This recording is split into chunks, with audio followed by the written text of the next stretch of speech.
Hey, my name is Eric Worrell, and in today's video, we're doing a Postmates review and how the service stacks up if you're considering driving for this gig economy food delivery service.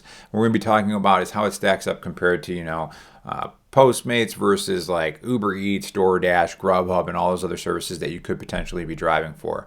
So when you're thinking about the earning potential, it's similar to that of working at a restaurant as a waiter or waitress. I'm just going to use the word waiter so I don't have to go back and forth when we're coming up with this analogy. But really it comes down to three things, right?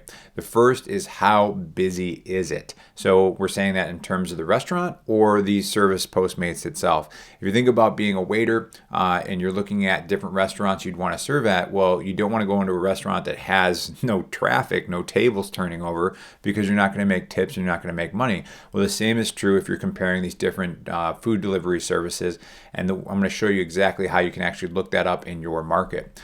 So the second thing you're going to want to consider is what's the average bill size, average order value, it's sometimes called. Of course, if you're working at a restaurant that is nicer and has larger sized bills, you're going to make a larger tip. Well, you're going to want to analyze in your market what the average bill size is by taking a look at the restaurants that are actually using Postmates. And we're going to take a look at that in a moment as well. And then the third thing, which is a little bit tougher to figure out, is how staffed is it? So if you think about in terms of being a waiter at a restaurant, if there's way too many waiters there, then you're not going to make money because you're only going to get one table per hour. If there's less waiters, maybe you get 3 tables per hour, 5 tables per hour, your income is going to go up. And there's really only one way to figure that out as far as your market in terms of Postmates, and that's actually just driving for the service. So what I'm going to do here is I'm going to show you a mock example. Let's say you were in Pittsburgh, Pennsylvania. You can actually just Google, Postmates Pittsburgh and get the same information. One thing I do want to make note of is this use code GET100 at the top here. I'm going to make mention of that later and why Postmates is doing that. But as you scroll down, what you can do is you can see restaurants delivery near Pittsburgh. And I've already counted this up. There are 13 rows. So that would be, I believe, 39 restaurants available is what it's saying. So that's a good thing to keep in mind, because if you want to go to a competing service also in Pittsburgh, again, you can just Google, DoorDash Pittsburgh. You can see there are 812 restaurants it's listing in Pittsburgh. Essentially 39 restaurants to 812. Over 20 times more restaurants are on DoorDash versus Postmates in Pittsburgh. So think of it again, if you're a waiter or waitress and you're looking at 2 restaurants and you're thinking about which one to serve at, well, this one is getting 812 patrons per month and this one's getting 40. It's kind of obvious when you think of it in terms of that way that you're going to make more money where there are more patrons. Well, the other thing that you can do too as you analyze the listings in your local market is you can look at the ratings, right? Because that actually tells you, are people actually buying the food there? And you can see the Cheesecake Factory has 2,988 ratings. So that's telling you that they're actually doing a good amount of deliveries out of the Cheesecake Factory. 927 at this Italian street food place. So again, the other thing you're going to want to consider is those 2 little dollar signs. Most of us are familiar with the Cheesecake Factory menu, but it's not a cheap menu, right? It's a decent size order value that you're going to get here. So let's take a look at something like some of their, I don't think too many people are going to get fish and seafood delivered unless you're a monster.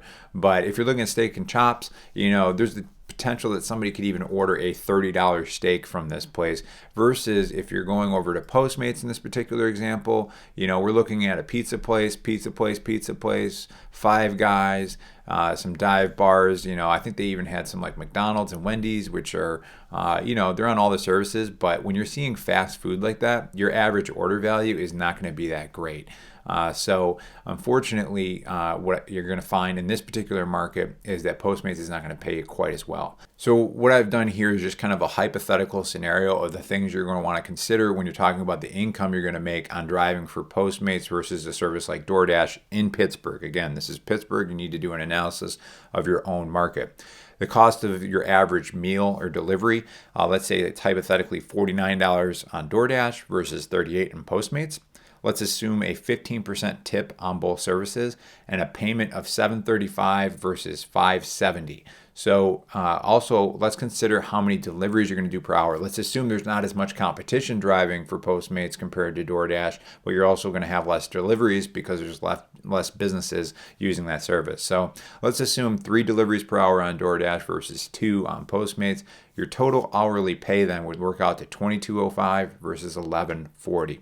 Really, the only factor in here, though, that's really hard to guess is the amount of deliveries per hour that you're going to do. You just have to sign up for the service and see what the competition's like. In the restaurant example, it's how many waitresses are there. Well, in this particular case, is how many other drivers are there. If you're the only person driving in Pittsburgh for Postmates, you're going to have a lot of deliveries per hour. But if there's a ton with only 40 restaurants on, you're going to have hardly any deliveries. So really, you have to sign up for the service to figure that out. So one of the other things, though, that I want to go back to is, remember earlier in the video I talked about this Get 100 in delivery fee credits for new Postmates customers. You don't really see that stuff as often when you're talking about DoorDash or Grubhub or Uber Eats. And I want to talk about why that is and why that's advantageous for you as a driver. So what we're going to be talking about is positioning, which is kind of a marketing term, but it definitely applies to being a driver with Postmates. So I want to give you a quick example of what positioning is. So here we're looking at iPhone, Samsung Galaxy, Google Pixel. These are all types of phones, but typically if you were to ask people about, name me some brands of phones, they're going to put them in that order. They think of it as rungs on a ladder, right? iPhone might be the top rung in the consumer's mind. Samsung, if you're talking about the Galaxy phones, might be the next rung. And then Google Pixel phones, which haven't been out as long, will be here. Well, if you look at the pricing of these phones, they're going to be something like this. Like right now, it's the iPhone 11. It'll probably be different 6 times by the time you watch this video, but that can range from $700 to about $1,100.